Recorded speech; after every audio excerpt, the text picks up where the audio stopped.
Welcome back to another exciting edition of Lyles Movie Files. I am Jeffrey Lyles. Joining me as always is Melvin Mooring. How we doing, Melvin? Doing great. How's it going? Can't complain yet. Off to a good start. Joining us in the booth this week, we have a very special guest. It's Stephen Strange. There it is. Better known to all his pals as Dr. Strange. And I figure what better way to kick the show off than starting with the 14th Marvel Studios film, appropriately entitled Doctor Strange. Doctor Strange, as we mentioned last week, is about Marvel's Sorcerer Supreme, Stephen Strange, who after an accident lost the use of his hands and he seeks out the assistance from the Ancient One. In the Marvel film, Benedict Cumberbatch stars as Doctor Strange, and he is learning the arts of magic and how to better use them to help restore order and bring peace to the Marvel Universe. Let's take a look at the first clip. Heroes like the Avengers protect the world from physical dangers. We safeguard it against more mystical threats. Come with me. Why are you showing this to me? Because I believe you can save the world and defend it from those who would make it their own. Are you ready, Mr. Strange? It's Doctor, actually. Rated PG-13. Get tickets now. All right, so that was Doctor Strange in action, and Marvel, this is their 14th film, but somehow Marvel Studios just keeps cranking out hits.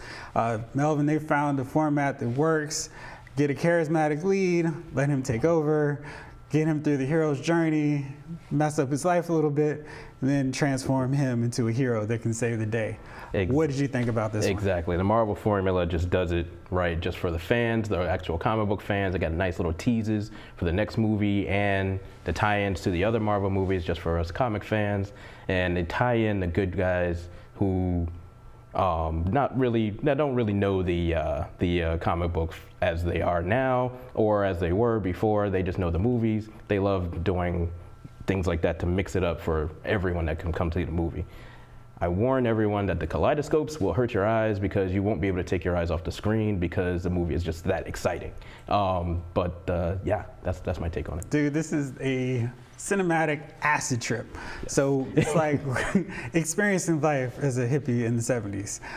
There's all kinds of crazy special effects, and they actually put some attention into it. That was a big component of the 1970s comic book.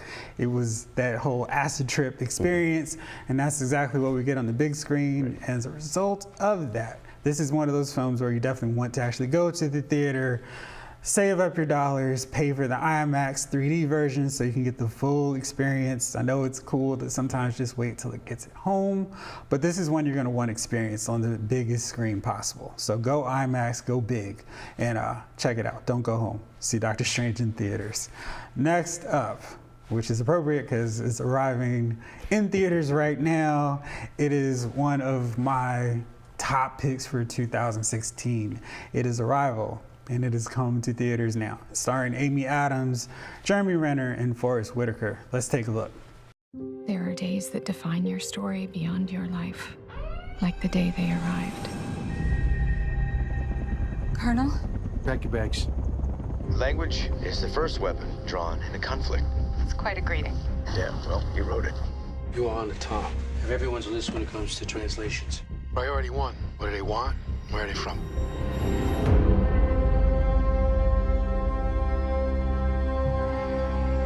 Not everyone is wired for what you're about to do. So what do they look like? You'll see soon enough. Every 18 hours, the door opens up, that's where we go in. It's time.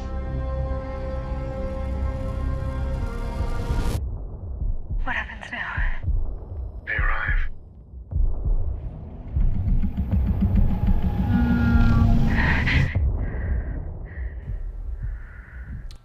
Okay, so Arrival is definitely going to be on my top 10 movie list of 2016 films.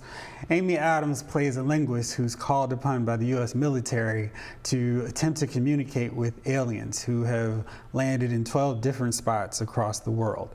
And because the world cannot get along with each other within even their own countries, there's this race against the clock to try to hurry up and communicate with the aliens before some countries decide to take the offensive approach and start a war that the entire country, of course, will not survive, because if they're aliens, they're going to win. Maybe if you have Will Smith around, but the rest of the time you're not going to win, as we saw with the Independence Day sequel. So Arrival is an awesome, awesome film. It's got Amy Adams, it's got Jeremy Renner, so we've got Lois Lane and Hawkeye, and we've got Forrest Whitaker playing a military colonel, and he's kind of towing the line, trying to hurry her up and get this communication with the aliens. But he's trying not to rush to get into a war because he knows this is not a situation they can win. The film is directed by Denis Villeneuve. Darn it, I know it's gonna mess. Villeneuve. Okay, so he's one of my favorite directors. He directed last year's Sicario, and that was a beautifully done film.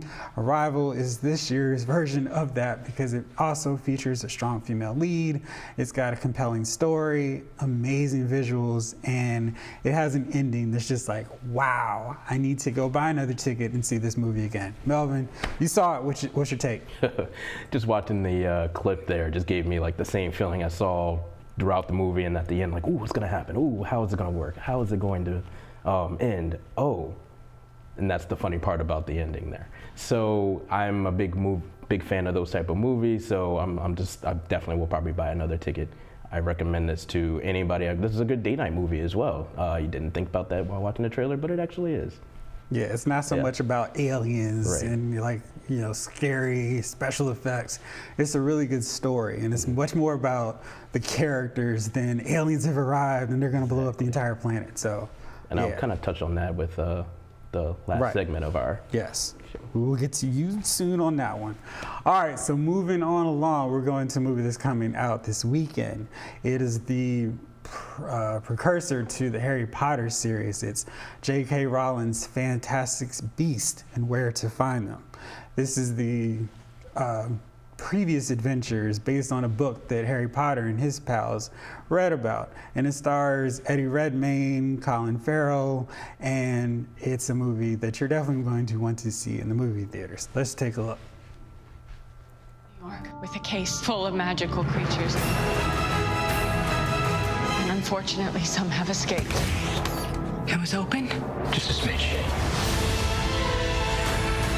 Contain this, or it'll mean war.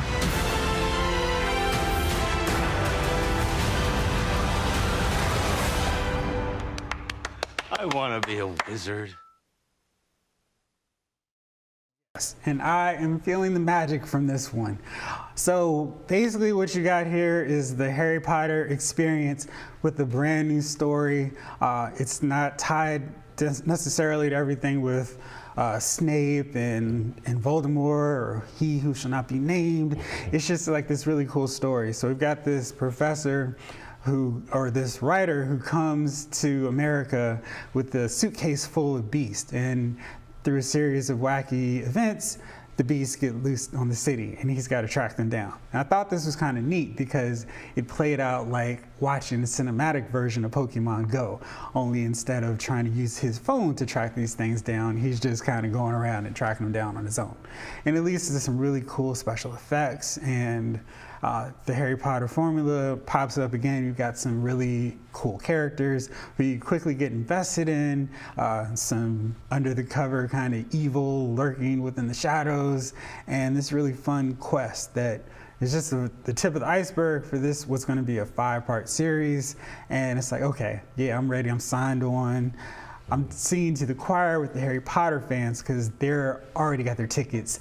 They're already got their second ticket. They're ready to see this movie again and again. But for everybody who's kind of like been on the fence with the Harry Potter, now's the time to get on board to get in with this new series from the start. J.K. Rowling is making her screenwriting debut with this film. She's the one who penned and wrote all the Harry Potter novels, and she wrote this book, Fantastic Beasts. The only problem is J.K. Rowling assumes that everybody knows everything with Harry Potter backwards and forwards. For someone like me who knows everything from watching the movies and doesn't know the books back and forth, it gets a bit overwhelming at times. I needed my brother to help translate and explain who so-and-so was and what this meant. But the cool thing about this movie, I didn't need it. I mean, I was overwhelmed with all the information, but the movie, the story is just so good that I'm sucked in and engaged without knowing anything that's going on. So that's something pretty impressive, because most movies I'm like, what is happening? But this one I'm like... my take on the Harry Potter movies. I'm always asking my Harry Potter fan wife, who has all the books on our bookshelves and watched every movie at least 50 times. I don't know, maybe more. I'm always asking her or whatever, so it's good to know that I don't have to kind of have like the source material in order to watch this and have fun, because this is a date night movie for us on Sunday. Oh yeah. So it's when you're going to need your Harry Potter translator around, but you're going to enjoy it all the same. So David Yates, who did the last few in the Harry Potter series, has signed on to direct all 5 installments of this one. You definitely see that Harry Potter flair, so it's got some cool special effects, but he never ignores the characters. He doesn't just focus on the special effects. So he's big on the characters. It's got a lot of nice interaction between some of the supporting characters. There's some surprising amount of diversity for a movie that's set in the 1920s. It's kind of funny, this one had more diversity than some movies in 2016. But oops, right. About that. Right, it's okay. So I was really impressed by this one, and this is another winner and one you need to go see in theaters. I got to start doing some bad movie reviews so people can see some stuff that they don't need to check out. But yeah, so we'll get up on that next time. Okay. Yeah, so call the cops. We got some bad movies coming up soon. Speaking of calling the cops, let's talk about comic book TV shows. And we're going to start off this time with Gotham. And Gotham is the continuing adventures of young Bruce Wayne before he becomes Batman. And Gotham mainly focuses on the adventures of James Gordon as he is en route to becoming Commissioner Gordon. Let's take a look at what's been going on so far in season 3.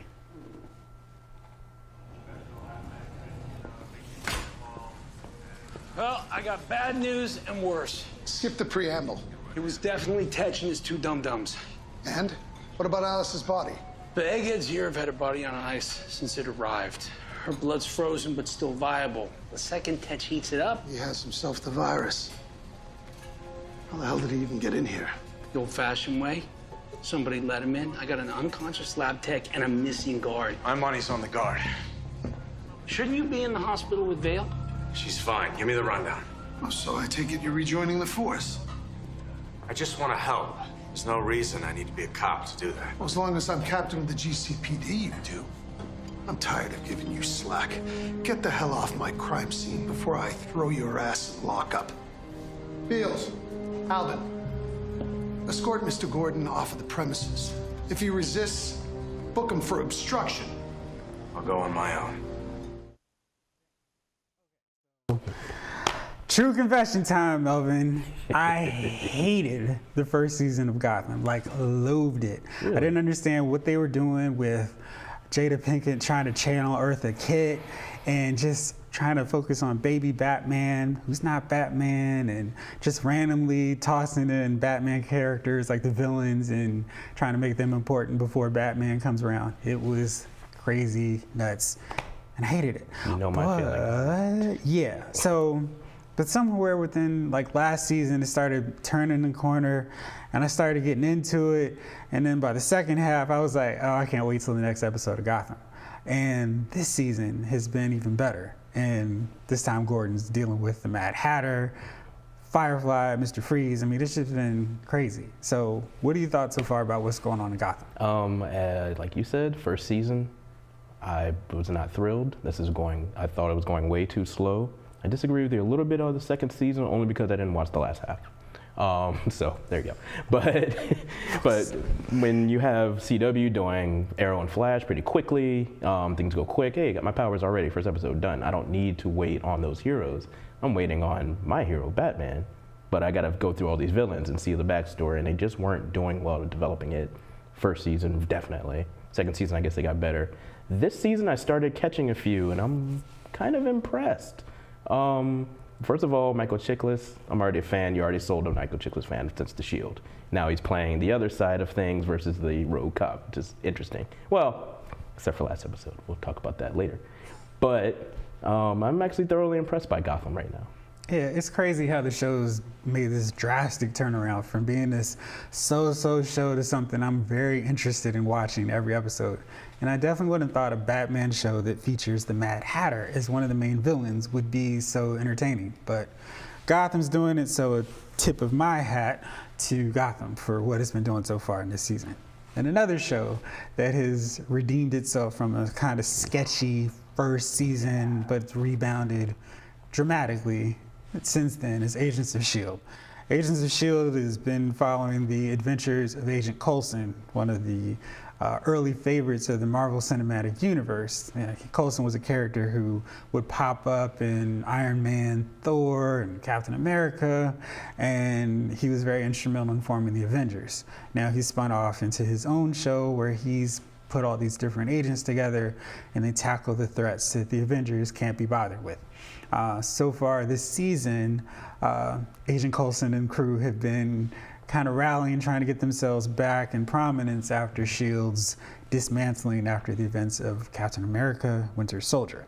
And so this season has taken a fiery turn because Ghost Rider has shown up. And this version of Ghost Rider is instantly better because he's not being played by Nicolas Cage. The first film, wasn't too bad, but the second one was better left unseen. This version of Ghost Rider is not hanging out on a cool, flamed out motorcycle. Instead, he's riding in something that Dominic Toretto would love with the souped up car, Fast and Furious special. So let's take a look at what's been going on so far in Agents of S.H.I.E.L.D. Let's go, go, go, go! Come on! Coulson, the exit is on the north side. I'm going to try and get you to a secure cell block. There!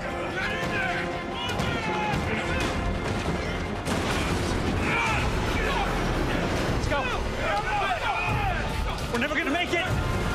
Come on! Let's go! Meg! Go through! You're gonna make it. Daisy, no! Open the door! This is my fight, not yours.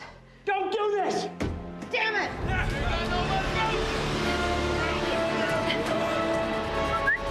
Your boy.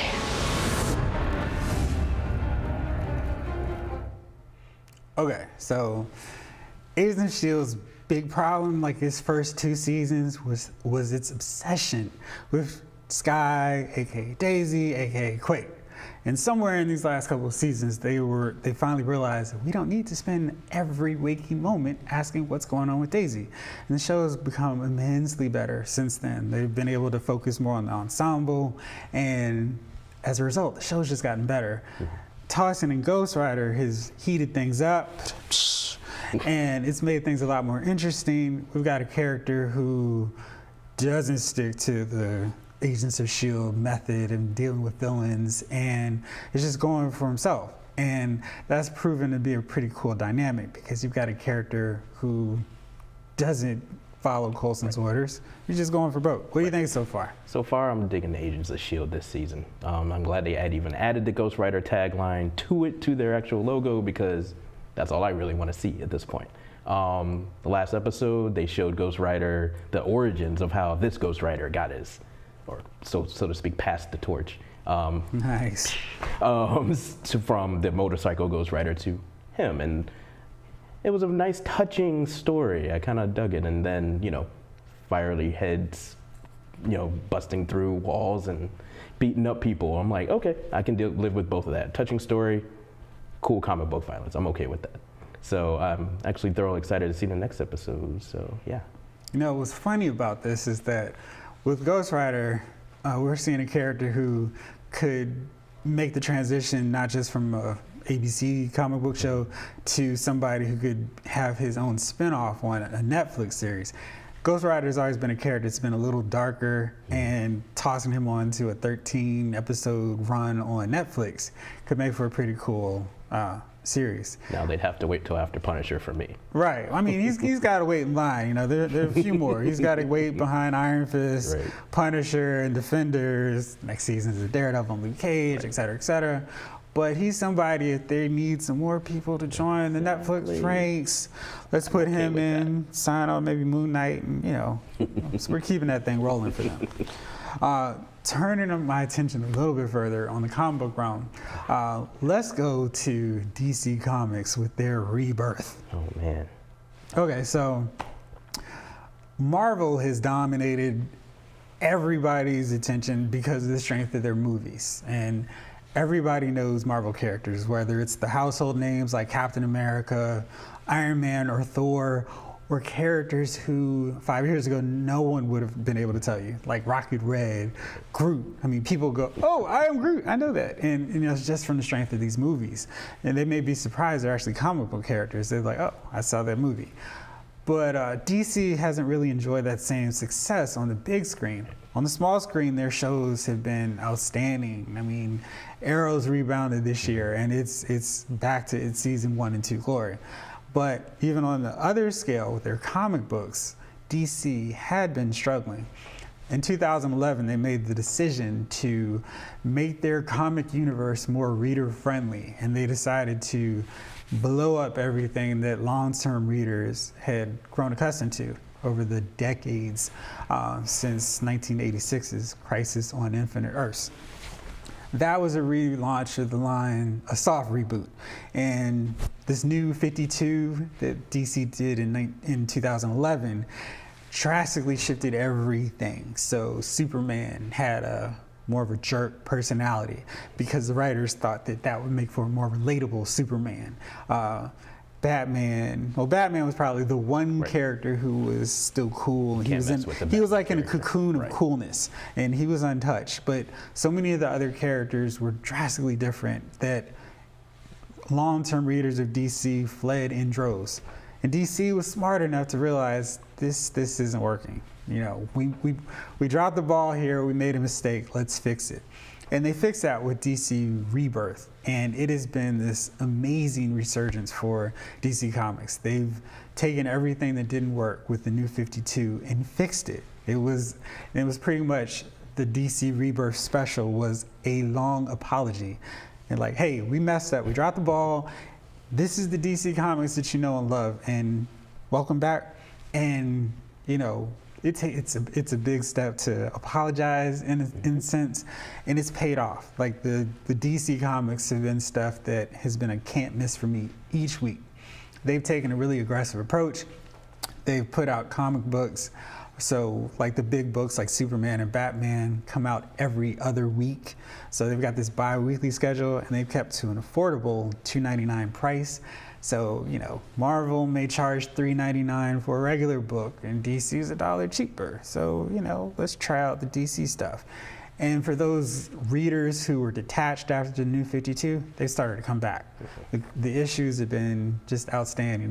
They're some of the best stuff DC's done in years. And, you know, books that were neglected for so many years, thanks to the New 52, have been improved. Superman is probably my favorite of the bunch.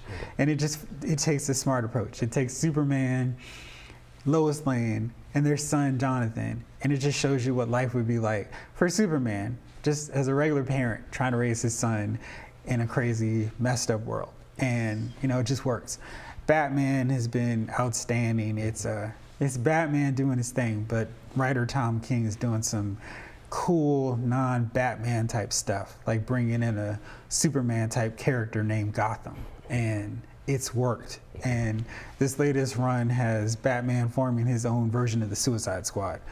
Melvin, I know you haven't quite made the jump into Rebirth, but they ruined me with 52, but I started catching a few books here and there. Green Lantern, as we mentioned a while back, has been Hal Jordan and the Green Lantern Corps has been a good read to follow. I've been kind of into that, but the fact that they named it Rebirth was like I felt like it was whatever you want to call it, opposite of a dog whistle to us, 52 haters, because I was like, oh, are you bringing back some things from Crisis?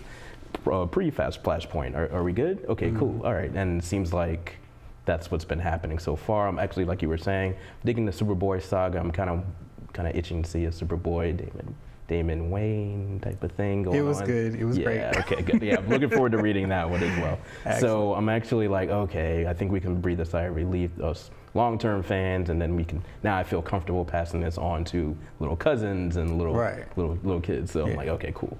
So it's definitely worked. Right. So another thing you'll find on Lyles Movie Files is action figure reviews. I tried it out, Doctor Strange, earlier, so if you go to the website, you can see my handy review of Doctor Strange and other Marvel Legend figures like Wonder Man and the WWE figures like Dusty Rhodes and Ravishing Rick Root. Check them out. So love those wrestling figures. Yes, see, I do. You know, I like the figures more than I like what's going on in wrestling right now. And we won't go there. Yeah, because of those reviews, you know, I've gotten companies who've been like, hey, would you like to check out some of our stuff? We've got this cool thing, you know, maybe you'd like to check out and review. The folks at SI decided to send me some of their precision RBS, that's rubber band system, launchable guns. So it's kind of more like a Nerf, but with rubber bands instead of foam projectiles. So they sent me a few, and you'll find on the website a review of the Chiron. Today, we're gonna bring out the Hyperion and the Talos. And just wanted to check these bad boys out. So Melvin, you got the Talos. Yes. I've got the Hyperion. Yeah, it's pretty cool. Kind of dig this, yeah. Yeah, it's a rubber band launching system. So you got these rubber band deals here. You're gonna put these and you load them in, just so, into the old device. You got it. Yep. Got your shield. You got this nice little neon thing so you won't get suspected of having a real gun. So you can see it here. Got this, pop it up, you got your trigger, and you got your cool little launch deal so you can fake like you're in an action movie. I got my G.I. Joe flashback going on here. Got my little rubber band gun, and so yeah, it's it's stupid, I like fun. it, but it's fun. I like it. It's like my elementary school teacher's nightmare. We just had our hands. Oh yeah. Imagine we had these and pulling out of our backpack. Yeah, it's fun. So yeah, you know, it's something. It's great for an office because it's like I had a stressful meeting. Let me go shoot a few rubber bands at the wall and the door, and I'm stressed out. So yeah, I like it. You just gave me a good idea. I've got a few that I'm gonna have around, and pray for my wife because I may just start shooting randomly. So yeah, it's gonna be fun bringing these out. Anyway, you can check out the review on the website. Thanks again to the folks at SI for sending that along. Now, we've got a minute left. Okay. So you know what that means. It is time for the spotlight to be shown fully on you, my good friend. All right. It's time for Melvin's Minute. Well, this first week of Melvin's Minute, I'd just like to kind of go take it back to what we were talking about with The Arrival. Basically, the whole movie is about community. And the movie's about basically love one another. Take every moment, even if you know what may happen next, even if you don't know what may happen next, take every moment and cherish it each time, no matter what. Because you just never know. Like I said, this week might be less than a minute, but that's pretty much what I want to leave it with. Love each other, and again, cherish every moment that you have. All right, well, thank you very much for that controversial take on loving everybody. Right. Yes, very thoughtful. Good job, Melvin. So let's see, what's coming up next on the movie calendar? What are you looking forward to seeing next? Oh, Fantastic Beasts with my wife. Yes. Star Wars, of course.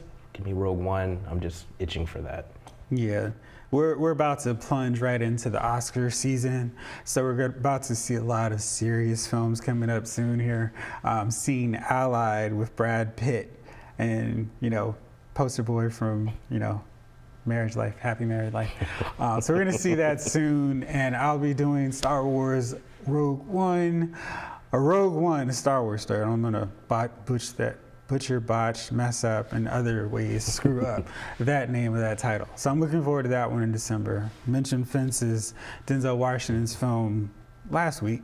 And so there's a lot of good stuff coming up. Hopefully we'll get to handle most of them. And I'll let you know what you should and should not see in the movie theaters. Thank you for tuning in for this week's installment of Lyles Movie Files. And Melvin, this episode has been filed.